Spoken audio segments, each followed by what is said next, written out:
Hey, welcome to John's Guitar Lab. Today, gonna love this. We're gonna take a song that we already have done. 5'2". Remember that one from the 1920s, 5'2", eyes are blue, whatever.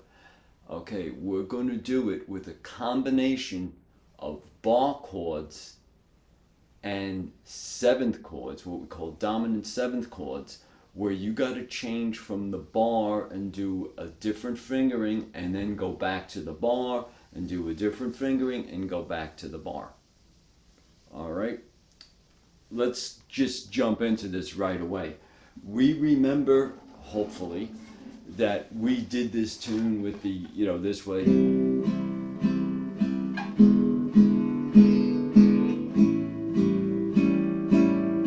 Okay, now, here's where things are going to get a little bit different. All right, we're going to start, number one, with a C bar at the 8th fret. Now, are we getting a look at this? All right, now, not to confuse you, but you got to do some thinking. Let's pretend that's the 8th fret. That's where the root is. Do we see what the fingering looks like? Are we getting a good shot of that? All right. That's on the 8th fret. That's the C chord. That's this one right up here. Okay. All right. So we see, we sort of know how the song goes. Now, we're going to do an E7 chord, if I could find it. Right.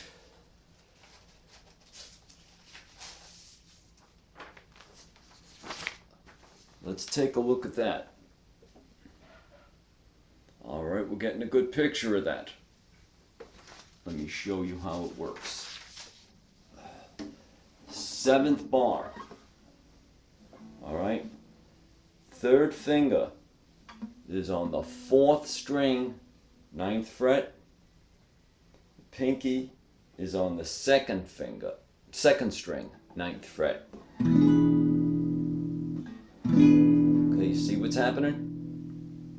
All right, so we're going good to eyes are blue, and we're going to go to A7.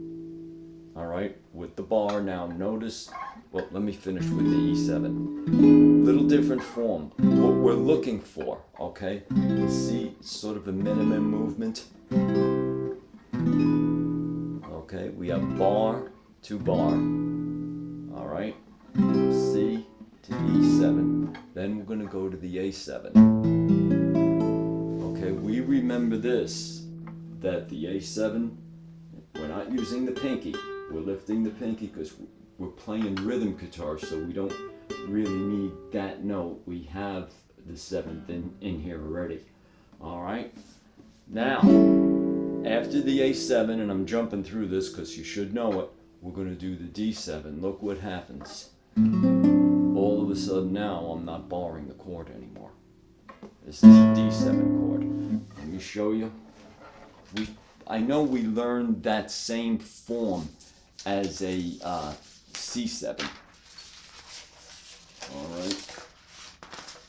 And I just happen to have a D7 right here.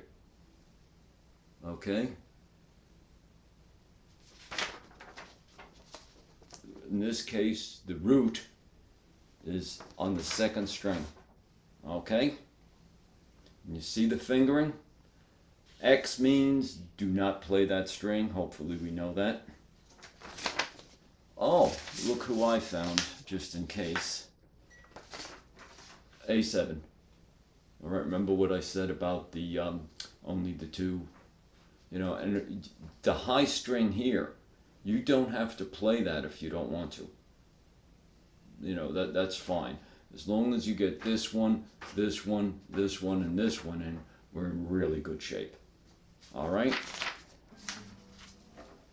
What's happening? So now we have C,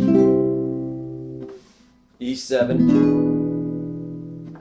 A7, Then we have D7.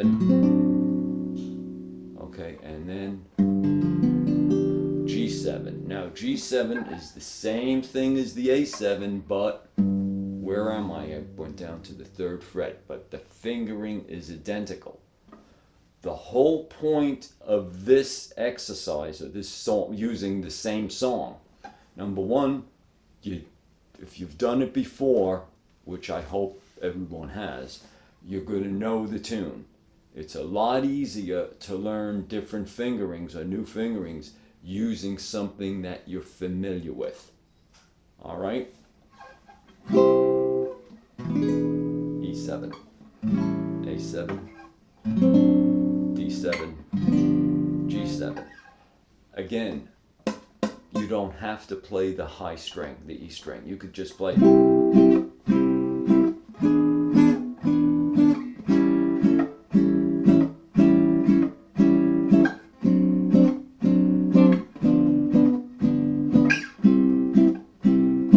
Okay?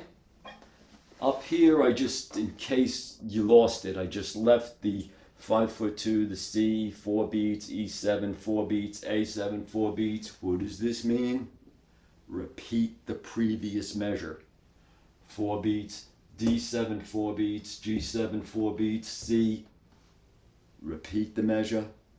Okay, then we repeat that entire top line.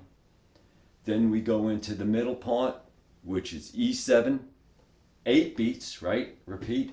A7, 8 beats, D7, 8 beats, G7, 8 beats. Then we go back to the top 1 time. Okay, so we're sort of giving you now also a little shorthand, like if I go out on a job and somebody hands me a chord sheet, it might look something like this. It might not have this in here. It'll tell me 4 chord a time. It'll have the chord symbols, and it'll have this. It'll have a note like to the top 1 time. Here, if you were repeating it more than once, they would have, repeat 2 times, 2x or whatever. So this is actually something that, I would see. Okay? Anyway, that's what we're doing for this particular lesson. All right, we're going to be doing another lesson following this that's going to be on the same song with the same, but it's going to be a whole different situation where we're going to start the chord and how we're going to play the song with bar chords and the other chords. All right, so make sure after you do this, the video that's going to follow is going to be the same song, but you're going to see the difference with the fingering. As always, all right, metronome. As always, we want clean changes.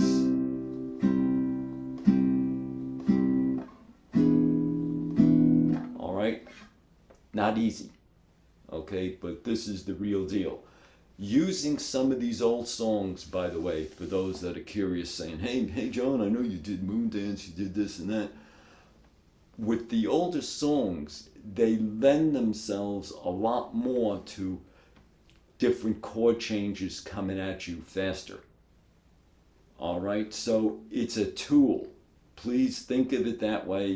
Hopefully you'd like the tune, but if you don't, really think of it more as it's a tool we're using now. All right, anyway, like what you hear, give me that thumbs up. Please subscribe. Questions, comments below. All right, see you the next time.